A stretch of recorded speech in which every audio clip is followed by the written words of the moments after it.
मारो सिक्सर के 6 गोली छती मेरे। पावर होला खाली अहीर जाति मेरे। अरे मारो सिक्सर के 6 गोली छती मेरे। पावर होला खाली अहीर जाति मेरे। अरे मारो सिक्सर के 6 गोली छती मेरे। पावर होला खाली अहीर जाति मेरे। बुझली रउआ रूप रंग के, काहे इतराइल बाना सुन के दबंग के। एहे बाकी बात तो हर साचे बाटे शान में, काहे की अहीर के ही डंका बा जहान में। जे भी टकराई ओकर हड्डी गुड्डी तोड़ देव। दुश्मन के रास्ता हम बीच से ही मोड़ देव। हाथ में लाठी और दिल में हुंकार बा। हमारा ई जाति के इतिहास बेमिसाल बा। पावर होला खाली अहीर जाति मेरे। पावर होला खाली अहीर जाति मेरे। अरे पावर होला खाली अहीर जाति मेरे। अहीर जी के बेटा नया खेल ला रहल बा। जब चले ले डगरिया तो हिले ई जमाना।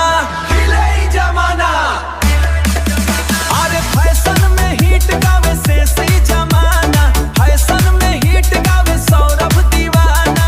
दूध और दही के हमनी के खानदान हो। गौ माता के सेवा ही हमनी के जान हो। यादव जी के रुतबा कौनो बात से न डोले। हमनी के नाम पे तो दुनिया ही डोले। मारो सिक्सर के 6 गोली छती मेरे। पावर छती मेरे। पावर होला खाली अहीर जाति मेरे। मारो सिक्सर के 6 गोली छती मेरे।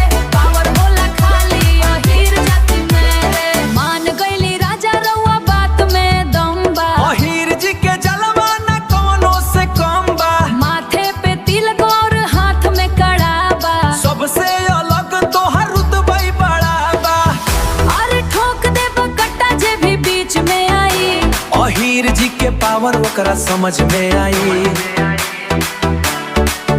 हाँ पावर होला खाली अहीर जाति मेरे।